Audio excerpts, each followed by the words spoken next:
Welcome back to Sunday Vibes, one and all. We're back in the Phoenix pub on Oxford Circus. It's me, Doogie, and Patrick Van Straten for your viewing pleasure. Now, there was no Premier League, I don't know why I said that, there was no Premier League football last weekend, so we're trying something a little bit different today, aren't we?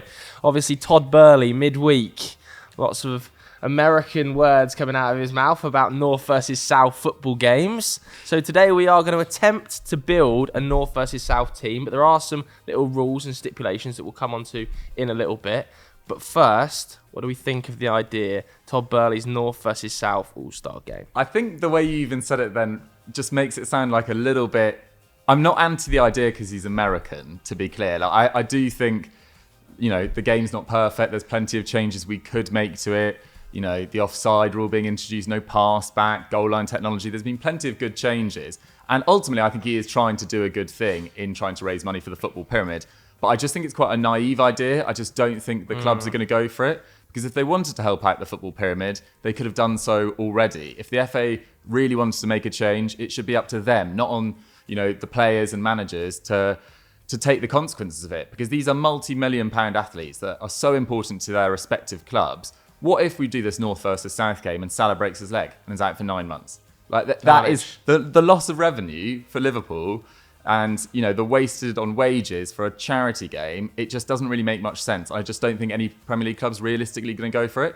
So I just thought it was a stupid idea rather than necessarily a wrong idea. I wasn't against it from a sort of moral standpoint, the fact he was trying to change our game. I just thought they're never going to go for it, and it's just not going to happen. Huh? I don't really have that much of an issue with the idea, except that I think Doogie's right. It's the players essentially having to pay the price. Clubs could just choose to make a little bit less profit and to pass money down the football pyramid. It wouldn't be that difficult to take a share of TV revenue and distribute it among the lower divisions. But nobody wants to do that. And the thought is always, players can just play more. We'll just get them to play more. We want to make more money, they'll play more. UEFA wants to make the Champions League bigger, players can play more. From that point of view, I think it doesn't make sense. From the other point of view, I think it's a perfectly good idea. I don't really care about the Community Shield. I think North versus South game, an all-star game, perfectly fine. It raises a huge amount of money in sports like basketball. And I don't know, I guess what I've objected to about this is people whining about the fact that he's American. I think it's embarrassing. I've never heard people so threatened as English football fans talking about American involvement in the sport. People are saying, they're a threat to the sport because he said, in quite an offhand way, maybe we could do something like an all-star game. It wasn't even like he was like, I am putting forward a serious proposal for an all-star game. He was like, that could be a good idea. And everyone's absolutely lost their minds, which says more about them than it does about Bowley. Yeah, I am kind of on Doogie's side here. I don't think there's room in the schedule to fit it in unless it was to replace a Community Shield. But then we've seen teams like Leicester take Community Shield slightly more seriously than some of the teams that classically make it every single season, and to them that does count as a trophy, doesn't it? To maybe Manchester City it's an afterthought, but not to every team that wins the FA Cup, for instance. So I don't necessarily have a massive issue with it. I don't think there's room in the schedule for it. I thought Jurgen Klopp's quotes were really funny on it when he was like, what's he going to want next? The Harlem Globetrotters playing. I just thought that was hilarious, but I don't think it's going to happen. I think the Premier League is probably, though, about halfway to maximising its commercial ability. I still don't think it maximises it to the level that it could, both for using its rights and its players and star quality and stuff and games. So I wouldn't be surprised to see something like this happen in the future. I could imagine this game taking place abroad in America. The old 39th game. We've seen the 39th game brought up an awful lot. Maybe this is the sort of thing that replaces the Community Shield, gets played in America as the 39th game. I could see that happening, but I don't particularly. Maybe it is just me being selfish as an English football fan. I'm like, I want it to be played in England. But I don't know. It's a difficult one. Let us know what you think about the North versus South game in the comments below. But it does bring us nicely on to our idea for today. Now, we saw lots of people building North and South teams, and it effectively became Man City and Liverpool versus London. So we kind of wanted to mix it up a little bit and add some rules into the equation. So we split North and South down the middle, 10 teams in each side. I'll read out the teams. So in the northern side of it, you've got Villa, Everton, Leeds, Leicester, Liverpool, City, United, Newcastle, Forest, Wolves. Obviously, quite quite a few of those clubs are Midlands-based sides. We are aware, but we had to find The a Midlands split. is the north. Yeah, we had to find a split somewhere, so we've kind of done London upwards, and then London downwards, of course, is Arsenal, Bournemouth, Brentford, Brighton, Palace, Chelsea, Fulham, Southampton, Tottenham, and West Ham. So we split the league into two, North and South. And the way we're going to build our 11s, or attempt to today, is by taking one player from each club plus a wild card. Mm-hmm. So you cannot just pick 4 Man City players and 7 Liverpool players. You have to somehow squeeze a Bournemouth player in the South team. It's quite difficult. It is quite difficult. We want you guys at home to play along as well. Start putting your teams in the comments below, because trust us, after quite a while of trying to do this, it is not easy. It is not easy. Now, are we playing a specific formation? Because I've kind of erred towards the 4-4-2. Yeah, in your South team, and we'll get on to that, it's a joke what you've done. We should play 4-4-4. Oh, Tom Bowley's in the building. He's infected me. 4-3-3. Yeah. All right, 4-3-3. We've both gone for 4-3-3. I believe the script says 4-3-3. Yeah. You've done something else. Yes, I have, entirely. Should we start with the North team then? Sure. Okay, so who are you taking in goal and from which club? Well, I initially named 2 Wolves players in my 11, despite That the is fact they haven't the been wild used. card worst thing from I've Wolves, ever eh? seen. That was a mistake, but I am going to stick with one of my Wolves suggestions, which was Jose Sarr. I think he was phenomenal last year. He was probably the signing of the season, given the value he cost from Olympiacos. He's had a kind of strange career so far. I think he was at Porto before that, and he was back up to Iker Casillas, but got his big break at Olympiacos and a move to the Premier League and was sensational last year. Slight drop off towards the end of the year. But actually, Wolves have got the best defence in the division so far this year. They've not been thrilling to watch going forward, mainly caused by injuries and Raul Jimenez still not going back to his best. But Jose Sarr is a reasonably solid all-round keeper. I was disappointed my second player was Nathan Collins. I really wanted to get him in, but I've dropped him. So I've got a free area in my centre-back now. But I think Jose Sarr's a good pick. Okay. Are we going to have to come to some sort of decision, or are we going to let the viewers decide, do you think, at the end, who had the best team? I think so. We'll let the viewers decide. Yeah. Okay, so you've gone Jose Sarr. Who are you got in goal? I've got Martinez. I'm Ooh, not for Villa. wild about Villa. Wow. I know. Villa's a tough pick. I agree. I was upset about trying to put a Villa player in here, to be honest with you. But Martinez, he's not actually at his best at the moment. His save rate is about 65%, but obviously has kind of had the best save percentage in the division or thereabouts over the last kind of year and a half, really since he got into the team at Arsenal. He's also good with his feet, and I'm looking at my team as a team that actually has to play football. Yeah. When I look at my centre-backs, when I look at my midfield, this is a ball-playing side. I can't just have a guy who's a shot stopper and can't do anything with his feet. So Martinez, safe pair of hands, in goal, gets the Villa problem out of the way. That's my attitude. Yeah, I do know what you mean. I kind of was tempted by Pickford in goal because I felt like Everton was also a real problem Good of form as selecting like a decent level player. Yeah. So I was tempted by Pickford, but I actually went Melia in goal because I thought Leeds was also a really tough pick. There's lots of sort of good areas of the squad, but it feels like they're a better team than they are individuals. Like I was tempted by Eriksen, I was tempted by Tyler Adams in midfield.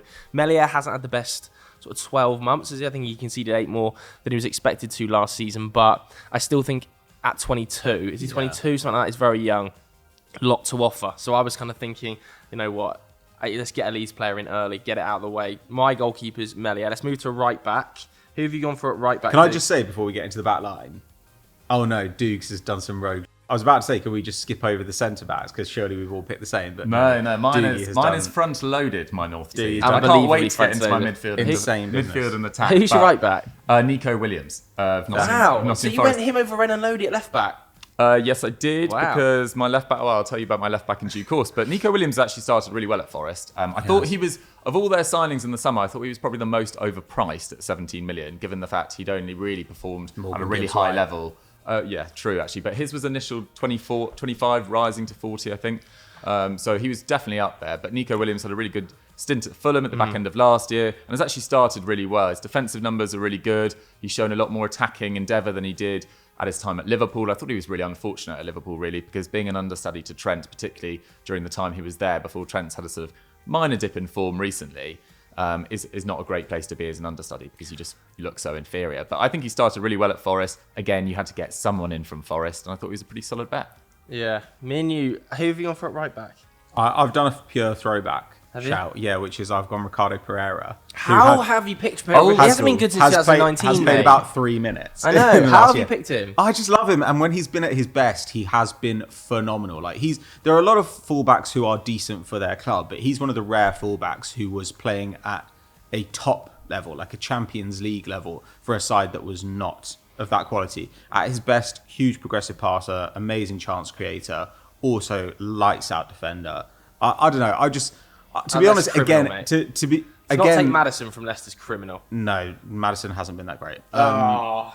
Maddison hasn't been that great. Nobody at Leicester has been that great. Nobody really appeals to me from Leicester, so I was like, right, okay, Pereira's going in. My right back, I went for. I'm actually already forgetting him. It was Matty Cash. I just felt like he was Aston Villa's best player pretty much consistently throughout the course of last season.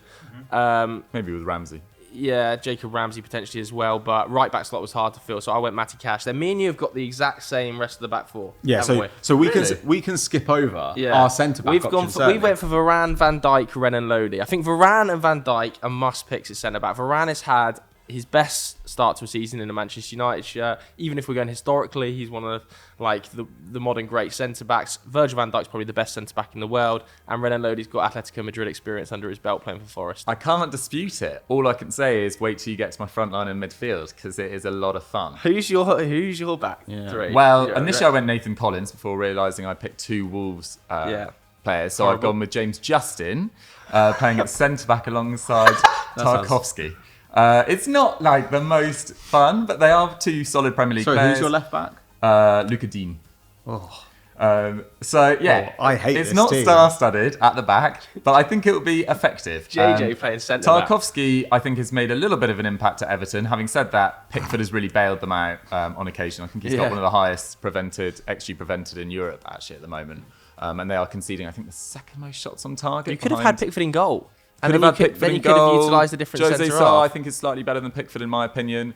And then James Justin is a really good player. Hasn't played a lot in a back four at a centre back position. Neither is Nico Williams at right back. Neither is Nico Williams. But I think they'll learn on the job. And also, they won't really have that much defending to do because my midfield and attack is an all-star team. It does the name of justice. You have stacked your forwards. Let's go to the midfielders then.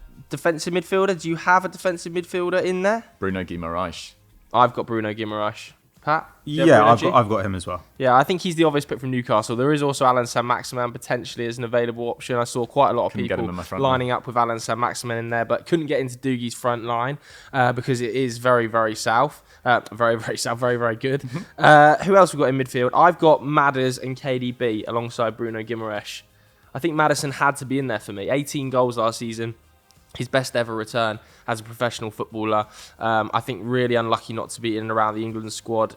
I guess that part of the reason for that is the fact that Mount offers more in the way of tactical versatility, tactical flexibility, and because Gareth Southgate's worked with him before, he's obviously going to get picked. So I think Maddison, for me, had to be the Leicester pick. Okay. Who's your other two mids? I've got Tyler Adams in there because if we're playing this game in the US, we need to get American bums in seats. But I really do like Tyler Adams. I think he started phenomenally well.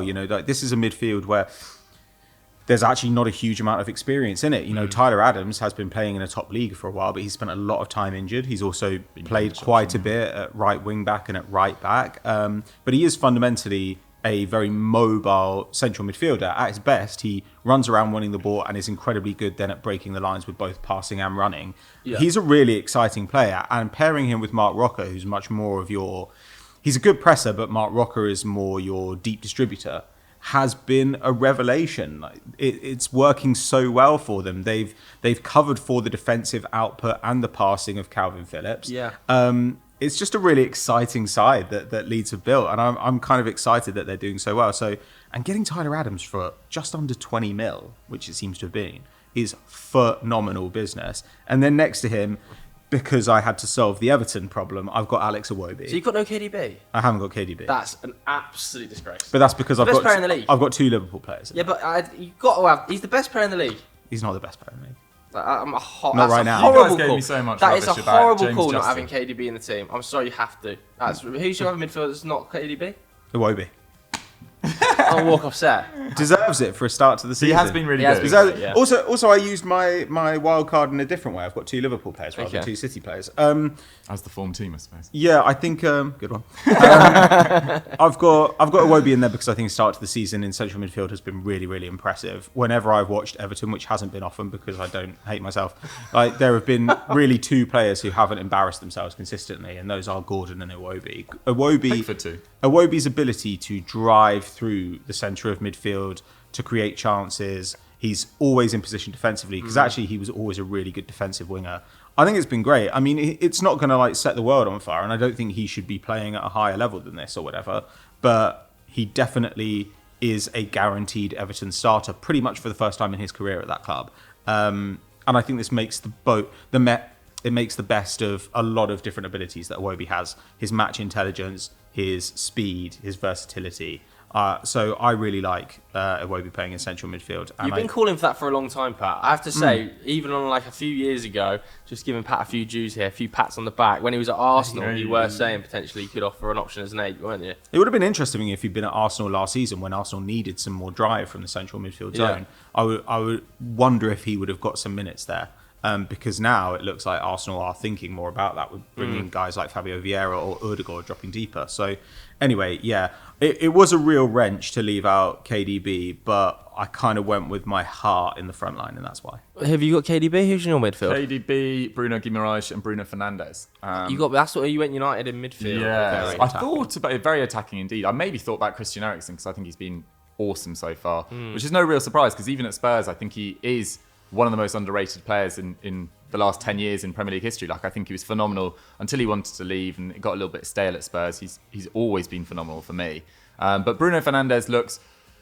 I think it was overdone how poor he was last year, but he definitely looks a lot happier this year. I think it helps having a player that can consistently find him from those deep positions in Eriksen, which has made so much more of an impact. And he's just, carrying that team forward. I think the captaincy's also helped him as well. He looks pretty inspired by that. As ever, he's taking a lot of, making a lot of things happen in terms of shots and key passes. He frustrates a lot of United fans with his shooting from different positions. But actually, I think in the absence of Ronaldo and Rashford still finding his feet as that sort of number 9 again, I actually think it's really helpful sometimes to have a guy who takes the initiative and makes things happen. So I think Bruno Fernandes, consistently one of the best, creators in the league, even in his down years. And I think him, De Bruyne and Bruno Guimaraes is a lovely looking midfield. Yeah, I do think he looks better without Ronaldo in the team though, Bruno, Yeah. consistently. Every single time he plays. I think that is partly down to the fact that when Ronaldo is in the team, he definitely has a tendency now to drop really deep, Cristiano, like almost onto the halfway line in like defensive midfield positions. And I just don't understand why he's there. So when Bruno receives the ball, he doesn't have Someone that player to like aim at. Rashford who's immediately stretching a player in behind and thus leaving more space for Bruno Fernandes in the hole. So I think that's going to be a really interesting sort of thing to keep your eye on at Manchester United, whether or not when Rashford and Martial are back fit, Cristiano maintains his place, and that allows Bruno Fernandes to increase those creativity numbers that we saw, when his first breakthrough at United were basically well-being, weren't they? But I can understand why you get him in there. I was tempted to get Sancho in there as well, but I ended up going for Varane. Front threes then, because you must have front-loaded your team, Dukes, given the state of the backline. Yeah, it is good to be fair. I mean, we're talking De Bruyne, Bruno G, Bruno Fernandes, Salah, Haaland, and Jack Harrison. I think that is the best front 6 that we'll have at this table, and it should be because my backline was a disgrace, to be honest. But Salah, what more can you say about Salah? Hasn't had his best year in front of goals so far, but his creativity numbers are really up. I still think he's playing reasonably well. It's just a different dynamic, obviously, without Mane. And Liverpool have just lost that. They had 2 players that could, in lots of their games last year, I actually thought Liverpool were quite under par for long periods. They'd often find results, particularly in the Champions League. And Salah or Mane would pop up with a big moment. Mane's not there anymore. They've lost that sort of false But Diaz nine. is doing that now. Diaz is doing that, and it has been effective. But there's just been this absence of a really cohesive plan in terms of how to get the best out of Darwin Núñez. He's obviously been suspended. Jota's been injured. Firmino's been in and out of the side. And they've just looked pretty ineffective in attack and in midfield. And I think it's really exposing their defensive flaws with that high line. So Salah has been that one player that hasn't necessarily caught a light. And a lot of people would be like, why have you included Salah after the start of the season? But everyone knows he's still a quality player.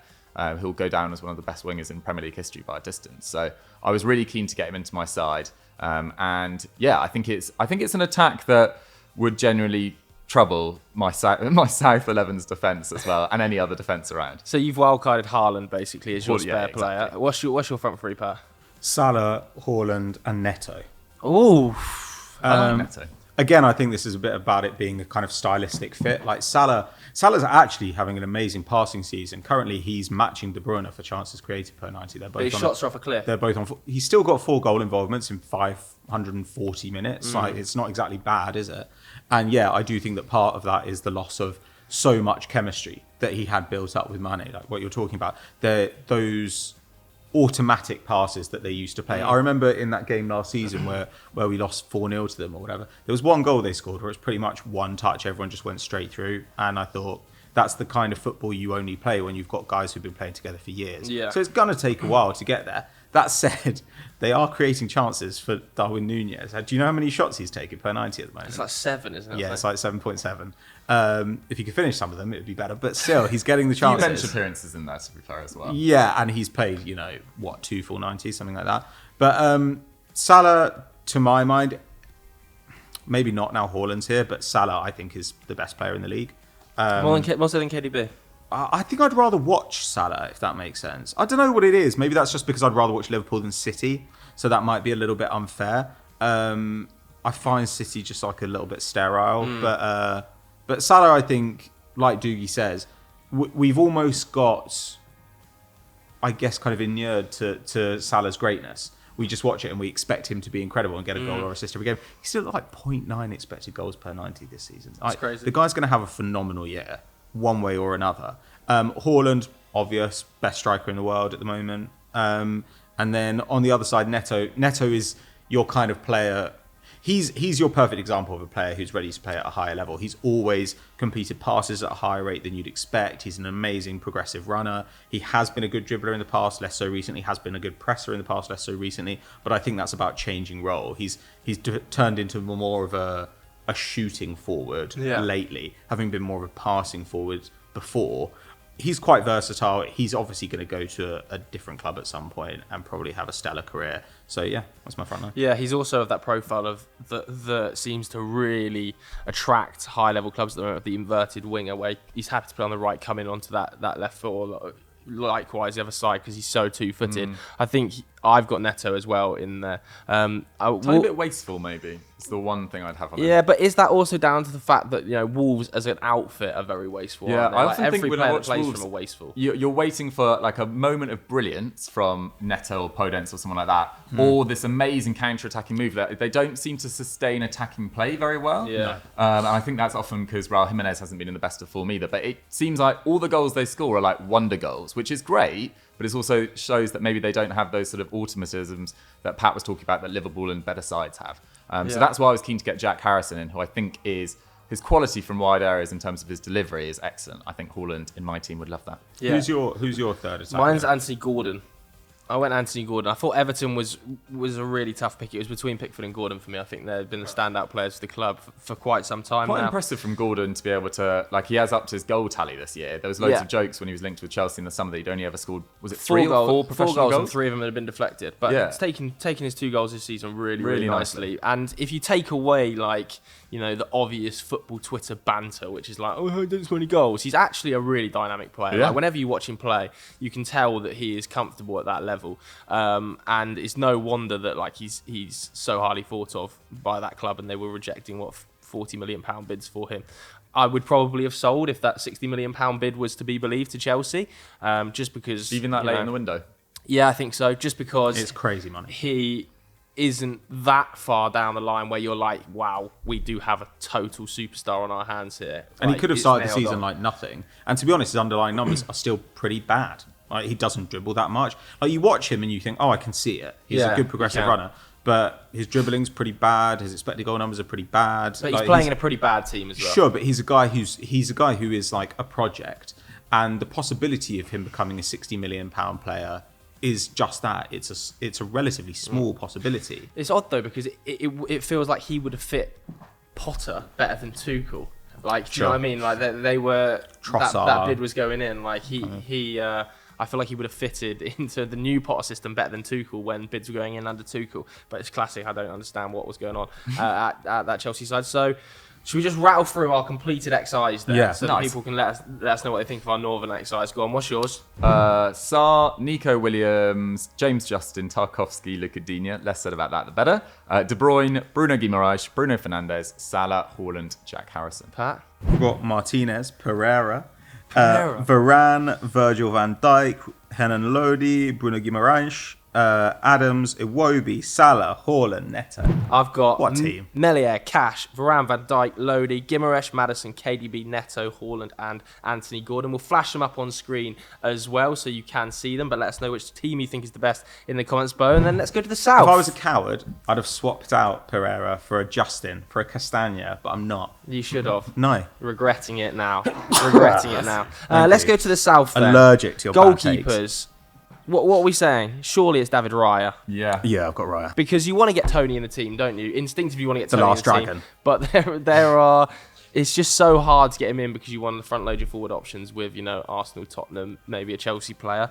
So David Raya, for me, is an extremely exciting prospect in goal at 25 years old. I think he is a player that could comfortably play at a Champions League level side, such as his ability with his feet. Yeah. He's obviously displaced David De Gea in that Spanish national setup already, and it wouldn't be a massive surprise to me to see Manchester United go for a player like David Raya next summer, in the sort of Pep Guardiola fashion where he had to utilise Joe Hart and Claudio Bravo in the first season and then went, okay, it's not working being able to play out back like this, so I'm going to go and get Edison. It wouldn't be a massive surprise because I think he's a fantastic goalkeeper. Especially because they got Strakosha in the summer, who is a good goalkeeper, who probably won't start this year. So they've already got one in the door. Maybe he'll become their number one. And the guy, is it Fernandez, who played some... I'm not sure. Who's it last season who subbed him? He was very good when he played. This was actually a more difficult shout than it could have been. I was really tempted by Sanchez here, who I think is an excellent goalkeeper. I was actually tempted by Leno as well because I was struggling a little bit with Fulham-ish. But yeah, I think it's got to be Raya. Okay, so we've all gone for David Raya in goal, and I think that's fair enough. I went for my right back as Reece James. Same. Really? I know that, and I card. haven't wildcarded another Chelsea player, so he's my Chelsea player. I think he's Chelsea's best player. Every time I watch him, I think he's Chelsea's best player. I think he's one of the best right backs in the world right now. He's almost certainly the best Premier League right back at the moment. I don't think Kyle Walker started the season that well. Trent has started the season poorly. Obviously, Arsenal, who are flying. Ben White isn't a classic right back, so I would definitely take Reece James in that role over him. Yeah, I don't see any flaws in his game when he's playing in his correct role. And it's going to be very interesting to see what Potter does with that role, whether he becomes this sort of right winger almost, which is what we've seen classic Potter teams operate with. The wing-backs are effectively wingers. In the first game, we saw Sterling utilised as like a left wing-back come winger and Reece James super high. I just hope he's not... That's the end of the Reece James at centre-back experiment. Yeah. Because, yes, it kind of worked for Tuchel and it was...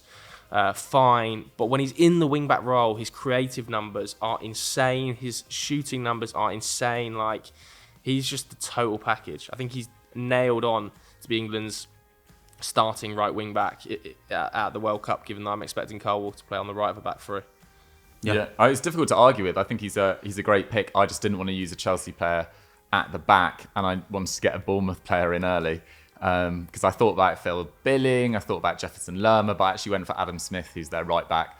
I think he's a fine player. I don't think he's exceptional by any means. Reasonably solid defender, actually. I think he came through Spurs' academy. So he's done well. He's made a solid career out of himself. I think he's around 20 pressures per game as well, so it works exceptionally hard. Obviously busy in that Bournemouth defence. Had to get a Bournemouth player in, so obviously you go with Reece James, but had to get one in. Okay, so me and you both got Rick James at right back. What about centre-backs then? Who have we gone for at centre-back? Well, again, I've kind of front-loaded my side, so I've gone quite niche, but I've gone for Tosin from Fulham and Bella Kotchap from Southampton. Very young duo. Very young. Tosin actually has a fair amount of Premier League experience now because he was up the last time they were up under Scott Parker. And actually, there was that period under Scott Parker where they were phenomenal defensively. They didn't offer that much going forward the whole season.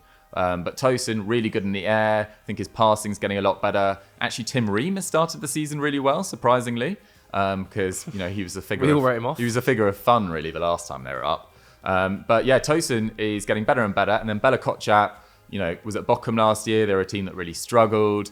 Very poor defensively. He was a massive firefighter. I think it was over 5 tackles and interceptions per game. So he was exceptionally busy on that front, which for a centre-back is huge. He does need to work on his passing, but he's already been called up for the Germany squad I saw yesterday. He's so good, mate. And looks really promising. And to be outplaying Salisu, who I think is really underrated as well already for Southampton, I think is really promising. So it feels like after a few really dud years in the transfer market from Southampton, which was caused by the owners wanting to sell the club, they've now got new owners in, and I think they bought really effectively this summer.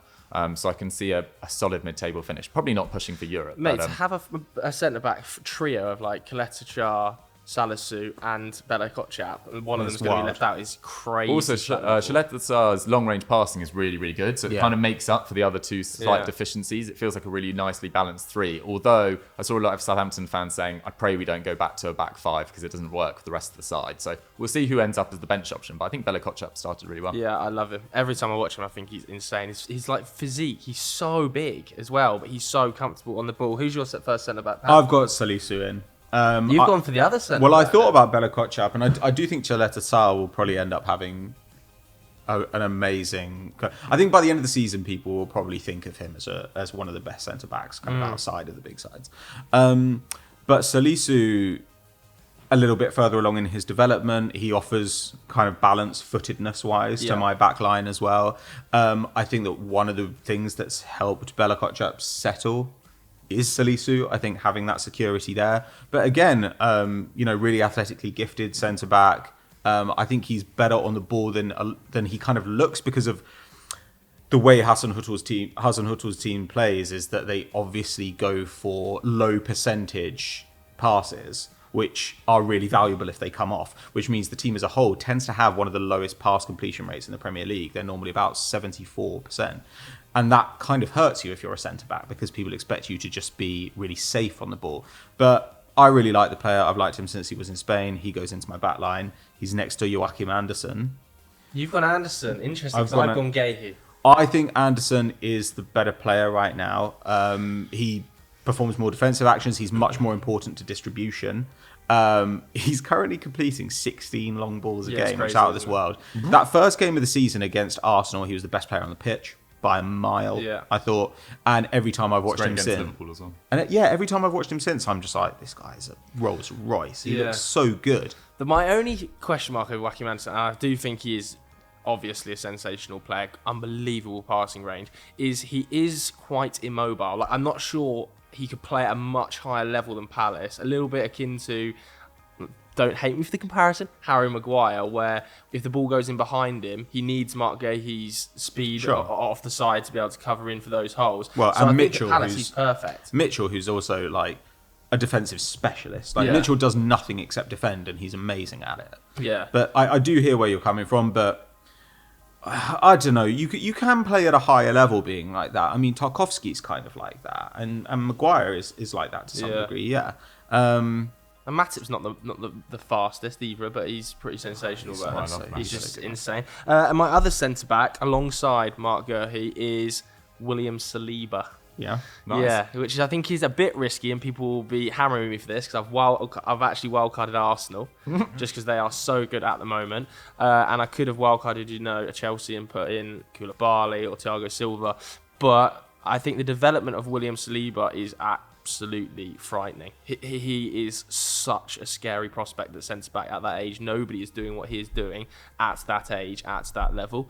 And we've seen the development in France. See, Ligue 1 Young Player of the Year last year as well, wasn't he? Immediately displaced Ben White, who we thought had a pretty decent season alongside Gabriel last Although year. you don't know whether, because of Tomiyasu's injury, you don't know whether he would have displaced Ben White. No, do you see Ben White coming back in now? This is the preferred backline. But I don't. But I don't know whether you could be like, he immediately displaced him because it was through, he had to play. I think that they would, even if Tomiyasu would have been fit, I don't see. And you've got Cedric as well, who Arteta has used a lot. I think that they'll probably stick with that back four now. I don't necessarily see Tomiyasu coming straight back into that team. I think Ben White's been really good at that. I think Ben White is almost preferred in that role now because he is. Tomiyasu's not this frightening attacking right back in the same way many others in the league. It's not Reece James, for instance, is he? He is the guy who, when Zinchenko plays in that advanced role, they move into the three and he tucks alongside. So it works well with Ben White in there. But I just think Saliba is like, I haven't seen a player at centre back at that age like Saliba for years, man. For years, he's so dangerous. Scored a He's lovely so good. goal as well. Yeah, I think he's unbelievably technically gifted. Any other centre back options we haven't spoken about yet? Nope, done mine too. On to left back then. Who have you gone for? I went for Mitchell of Crystal Palace. I thought about maybe Zaha in the forward line. Thought about Elise as well, but hasn't really had any fitness, hasn't really had any game time because of fitness. So Mitchell, as Pat says, defensively awesome. And actually, I think there's a chance, I think Southgate probably won't, but there's a chance he makes the World Cup squad because Luke Shaw is not playing. And left-back options were really thin on the ground. And Chilwell, if Potter's going to prefer Cucurella's up against it as well. The only issue is if he's going to stick with a back five, that's not what Mitchell's been playing in. That might hold him against it. But at the same time, he already looked at him last year.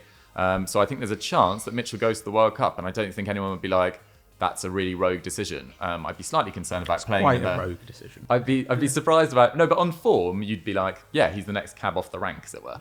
I can't really think of any other left backs. No, I can't either because Shaw and Chilwell don't start. I think your most likely option is he plays Trippier at left back. You could take Justin. You could play Walker Peters maybe as a left back. Yeah, but is Justin playing better than Tyreek Mitchell at the moment? He's playing differently though. It's more about how you want to play than who's the better player, right? Because Southgate has shown that he will pick the players who he thinks fit the way he wants to play, rather than the guys who are just like the best players. So, I mean, Mitchell's got a shot from that point of view as well, but I don't know. Who's your left back? Jordan Zamora of Bournemouth. Okay, this is where Bournemouth players again, you know, got to find a place for a Bournemouth player here somewhere. Jordan Zamora is Zimbabwean, so wanted to get him in there. Also, I think that he is the best Bournemouth player right now.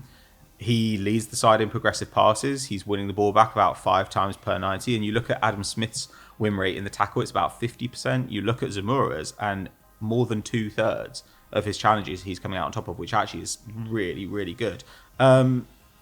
It's difficult to get a Bournemouth player in. It's really hard. This is the problem area between the two sides. It's also difficult because they don't play in a 4-3-3. You know, so you're kind of crowbarring people in, especially when it comes to attack. But I think Zamora has been the player who's impressed me a tiny bit for them. So in he goes. Yeah, their results also Bournemouth haven't been terrible, considering they've already fired their manager and lost 9-0. Like they beat Villa, they came back to beat Forest as well. They're kind of beating sides that will be in the bottom 10 by the looks of things. So fair play to Bournemouth. Yeah, Andrew against Wolves as well. You kind of want Solanke in there potentially, don't you? But it's like the forward options need to be elsewhere. I actually went for a Stupidan at left back. Yeah, I was struggling a little bit with Brighton players, I have to admit. Lamptey. Just because, again, they are like a better core, aren't they? Like I wanted Pascal Gross, who I think has been their best player this season.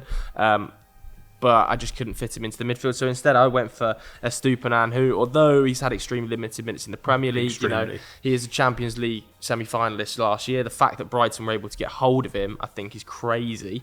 As a replacement for Cucurella, plus 45 million or however much they ended up spending on a Stupinan. And across the course of the season, I think he'll probably prove to be one of the best sort of bargain pickups of any Premier League side. So I went for him in there, and then in my defensive midfield slot, he's not really playing there for Bournemouth, but I got Jefferson Lerma in there. I just like squeezed him into the side, out of position, but you know he's all right.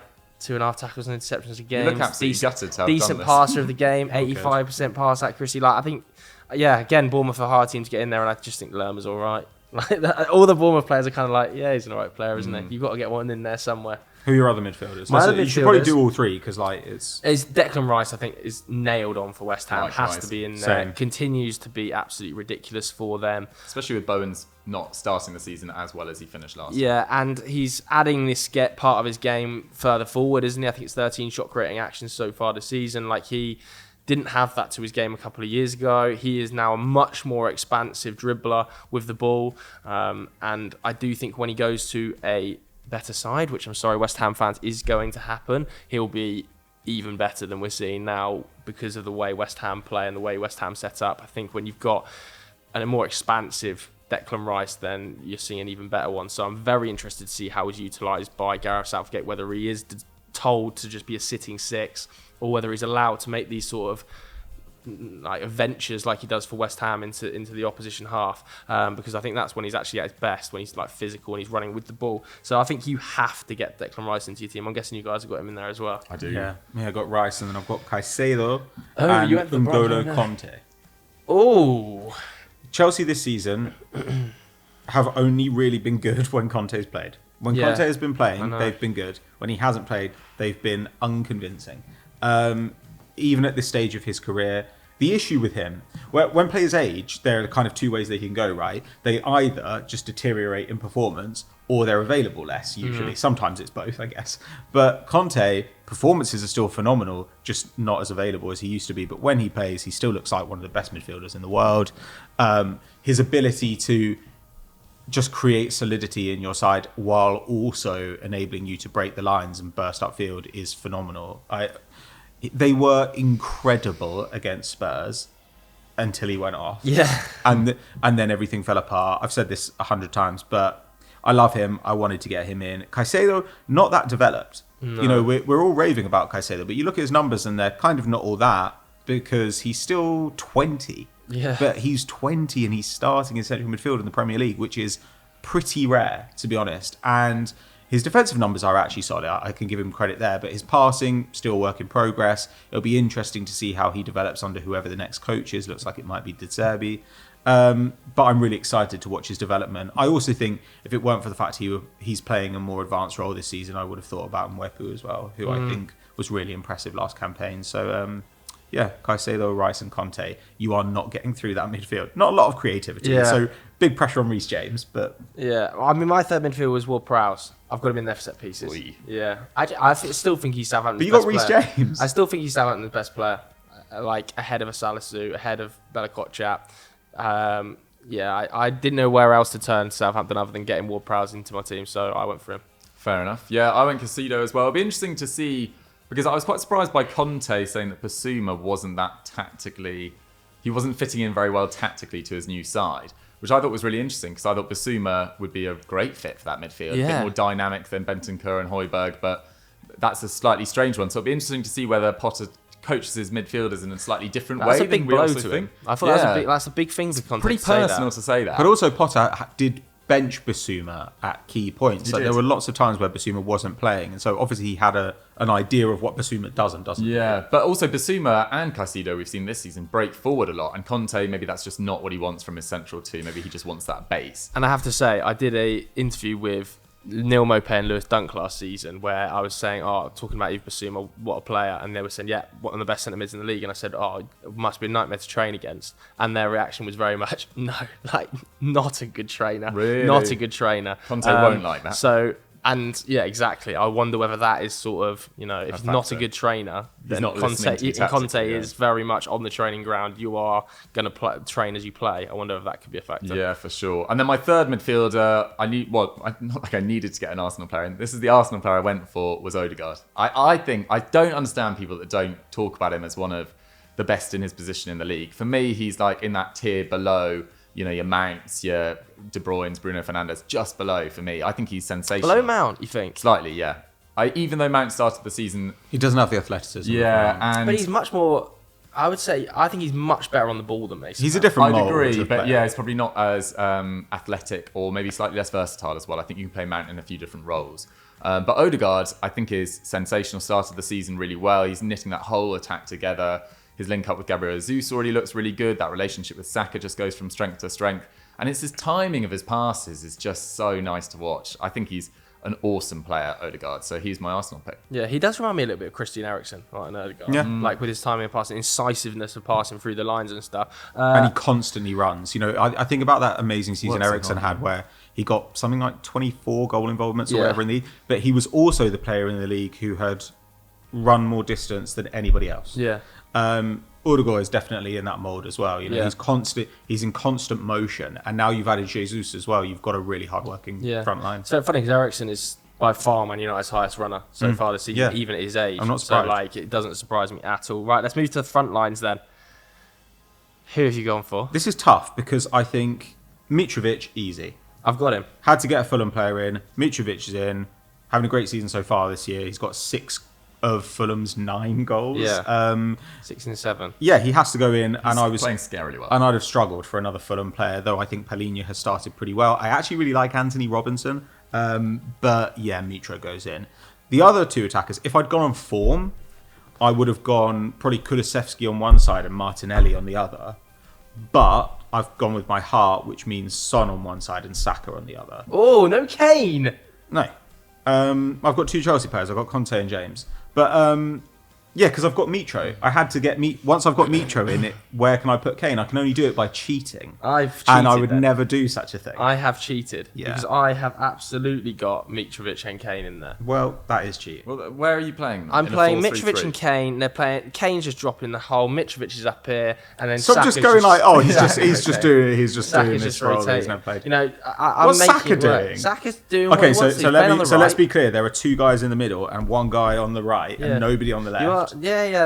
Oh no, we've got Estupinal. They're rotating. Obviously, you've got Reece James bombing down that side as well. So Saka's kind of. I didn't realise playing he's where he just wants. pick the best players and don't care about how it works at all. Exactly. Well, I've somehow done Shame. that. Yeah, Shame. that is slight shame. I've gone for though my wild card. I've gone for Saka over Son, in terms of because I've doubled up on Arsenal rather than form at the Tottenham. moment, yeah. I just. But Saka hasn't been like that. He hasn't been as good as Martinelli at the start of the No. season. No, but Son than last Son. season was arguably the best forward in the league, wasn't he? No, outside but of my Salah? point is that if you wanted to have a wild card from Arsenal here, you could have gone Kulusevski and Martinelli. Yeah, but I didn't. I wanted Kane in there. I Had know. to get Kane in there. I think he's second best striker in the Okay, league, so I okay, had okay. to get him in there. Okay. And then yeah, I'm a bit concerned about Son. Are we a bit concerned about Son? Nah, It is a bit weird. He does look a bit flat, but Just doesn't look like himself at all. he'll be fine though. He'll be fine. His creativity numbers are still really high. But has he not got to be dropped at some stage But to that's give fine. Kulusevski and Richarlison a go? Well, yeah, but that's fine. He can be dropped, can't at he? the It's not moment- really an issue. Because at the moment, Kulusevski is the guy suffering when I think he's playing better than Son. So I love Conte, and obviously he knows much better what he's doing than me, but I find that puzzling that Kulusevski has been the guy to take the hit when Son is so out of form, and Richarlison is playing in the side now. I think that's... I suppose maybe bizarre he's decision. just thinking, you know, they've had slightly favourable fixtures. He was like, Son is the guy that if they get back to... If they had both at their best level, you play Son, wouldn't you? Yeah. So he's the one that's really going to propel them to potentially challenge for second. So maybe he's just thinking, we need to get this guy back going. He's had a slow start to the season. So I'm just going to play him into form, basically. But it is a bit risky, I agree. But at the same time, in my line, I've gone with 2 Spurs. I've done a wild card. So I went Kane over Mitrovic. I love Mitrovic, but, you know, that's clearly the better player, better all-round player at least. And then Kulusevski on the right, and then Raheem Sterling as my left winger. Ooh. I think this is a front line that works really well together, to be honest. You're saying Sterling mine running in doesn't? behind. You're saying mine doesn't? No, yours isn't a front line anyway, and I can't even remember whose Pat's was. But this is the story in here, this front line. Kulusevski, excellent on the ball. Still don't get what went wrong at Juventus because he just looks phenomenal since he's come to the Premier League. And Sterling and Kane's relationship from England is great. I think since the 2018 World Cup, they've been England's 2 best players, sorry. So I think that would work really well. And Sterling actually has played pretty well at Chelsea, I think. I think he should have had potentially a couple more goals.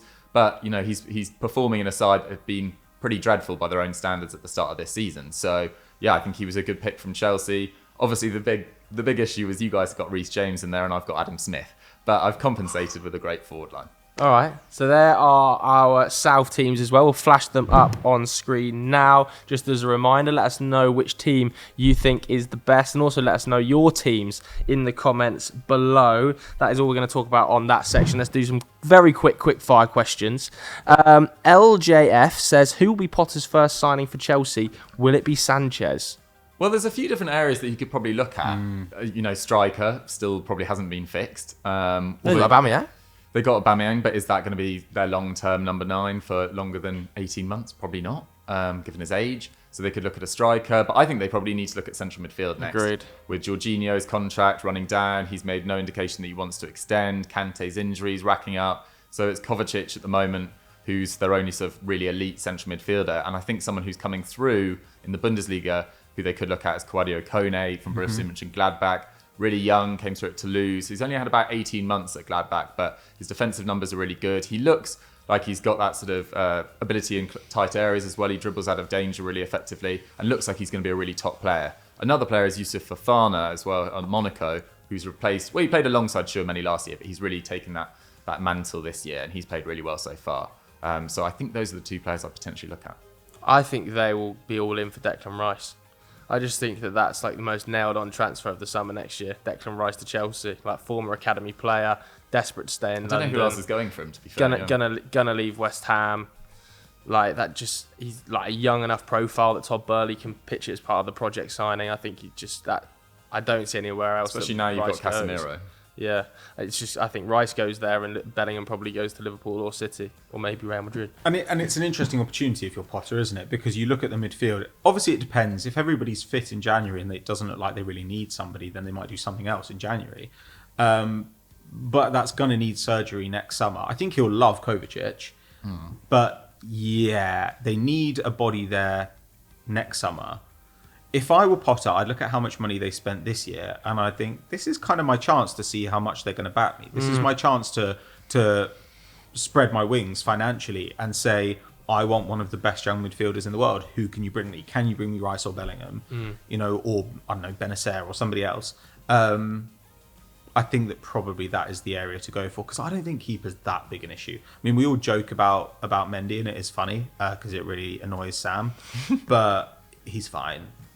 When he's fit, he's fine. Yeah, and I do think Frankie might be back on the table next summer. If he goes for a full season of playing on the bench behind Pedri, Gavi and Busquets every single game, except for potentially in European football, I think he might at that stage go, where's my opportunity going to come? These players are younger and better than me. He feels quite Potter as well. The player in that midfield, that midfield selection that just feels so different to what Potter's ever worked with before is Jorginho. I think if everyone's fit, he goes with Kante and Kovacic, which is what I would do anyway. But Jorginho just feels like a very un-Potter midfielder. So really? I think the way that he used Lallana, I could kind of see it. True. I think he put Lallana deep in that role because he needed some match intelligence. He needed some game control from deep, and he put Lallana in there despite all his various shortcomings because he felt that it gave him that. I also look at Jorginho and say, is this a Potter guy? But I can maybe see it. Yeah. I'd be surprised to see him re-up that contract, though. I'd be surprised to see him re-up that contract. Next one is, which player deserved to make the England squad? That was sent in by Lucas. I actually liked the England squad. I thought it was pretty spot on, to be honest. I like seeing Tony getting a call up. He'll be third choice behind Tammy and behind Kane, then Tammy, then him. Tomori being in there as well, I think is great. Again, needs to start for these two games. We need to give him a run of games for sure. But other than that, there weren't any massive shocks. I think you'll probably be mentioning Sancho, I assume. Yeah, I think Sancho should have been in the squad. I think he started the season better than Jarrod Bowen. I think Jarrod Bowen is underperforming comparatively to where he was when he was originally selected in this squad. And I feel like Gareth Southgate, which is totally fine. I have no problem with most of Southgate's selections, and some of the narrative around them I think is ridiculous. But I think that's slightly more of a historical pick when Jadon Sancho is outperforming him. I think he is a better player, and he's younger than him. So I would have almost definitely gone Jadon Sancho in that role. Yeah, I think he's probably just basing it off last season rather than just on the first 6 games this year. Yeah. And Jarrod Bowen was by far better than Sancho last year. So maybe Southgate feels like Bowen's not been bad enough in comparison to Sancho this year to justify being dropped. Yeah, I would be surprised to see Jadon not go to the World Cup if he continues this form as well, because he is playing really well for United. The only issue I've got is that United are playing a very different brand of football to how Southgate is going to play, with obviously not playing that 3 at the back. The wide men that he's used for England, a la Raheem Sterling and stuff, are slightly more direct than Jadon Sancho, who also slightly quicker. Is the one thing I love Sancho as a player, but he's not particularly quick. Yeah, although he's taking Grealish, who I think has had an awful start to the season. Yeah, I thought this was going to be a massive year for Grealish, because I didn't think he was as bad last year as people said. He's still incredible at driving with the ball. Entries into the box, dribbling and passing were off the scale. But he's continuously getting hooked by Pep. I think Pep doesn't see him in his best 11 again. I think it is Phil Foden on that left-hand side. So I think there are concerns about Jack Grealish's England spot, even though he is this sort of maverick figure and the fans love him. Yeah, I suppose the one thing that might change in that is Gundogan and De Bruyne will eventually move on in the next couple of years. I don't think maybe next summer, maybe Gundogan next summer, who knows. And Foden might eventually drop into midfield, and that frees up that left wing spot. But I agree, it doesn't feel like Foden's going to be dropped into midfield anytime soon. And Grealish just looks shot of confidence, really. There's just none of that, that decision making to take a man on and confidence to do it and pull it off. So it's a little bit concerning. Yeah, because I think at the start of the season, I was talking him up, being like this. His connection with Haaland is going to be the one. Seeing it in pre-season, like for that one game, assist, and for that one game, and then it was the first game against West Ham. Was like this big opportunity here for Grealish, and then I think he got hooked at like 50 minutes after struggling, and I thought, there's another opportunity gone. But I'm not saying he's a bad player. I'm just wonder whether it would have been good to just give him a break from the England setup and let Jadon Sancho have a go. But say la vie. Let's do a personal one then. This was sent in by Finley. Ideal breakfast. You're looking at me. It's difficult. I imagine it would be something quite classy. Yeah. Nice little croissant. Pat's like smoked salmon toast. Yeah. I'm not a smoked salmon guy, I've got to say. Fish in the morning. I think it really depends. Sometimes you want savoury, sometimes you want sweet. But I'm a big fan. I'm a big fan of a croissant. And I really like them. I have this pistachio cream, this Italian pistachio cream that you can put on them. Nice. Where'd you get that from? And a coffee. You have to get it online. or you buy it in Italy. Okay. I would go porridge. Yeah. Yeah, I think that's pretty versatile. What do you have on it? Sometimes I have golden syrup. Sometimes I have fruit in it. Depends what I'm feeling for the day. But I just find porridge is a good way to start your morning. Filling. What about you? Mine would just be a fry-up, to be honest. Yeah. I think it would be one of my final 3 meals on earth. Okay, Fry but up. fry-ups, Yeah. there's a lot. It's a modular breakfast, a fry-up, so you can swap out. Yeah, true. All the elements are fungible. I'd have all the classics in there. Hash browns, obviously. I actually really like black pudding as well. I think it's really good. I would probably get rid of mushrooms, would be my thing. I agree. And that weird thing when people just have like half a tomato. Yeah. But it's like heated to like thermo. The inside is like a grenade. Exactly. It's so hot. Yeah. And that takes out the Grim. top of your mouth. But no, I love a fry-up. Yeah, that would be, along with a pepperoni pizza, that'd probably be my final meal. Not in a one-up. A fry-up is pretty unbeatable. It is really good. There are days when Especially you're those, like British cafes and it's raining outside and you pick up your little cutlery and it's all a bit miserable, but then they just deliver this plate of paradise. I love it. All Nice right. poetic dudes. That really was. That really was. All right, that's it for another episode of Sunday Vibes. If you enjoyed it, make sure you hit the like button. Please do leave a comment below of your team. Go and watch Continental Club as well. Dukes, what were you talking about this week? We were rating the best young midfielders in Europe. We were talking Pedri, Musiala, Bellingham and Gavi in particular, trying to put them in order. All right, there we go. Thanks very much for watching, everybody. See you later. Bye.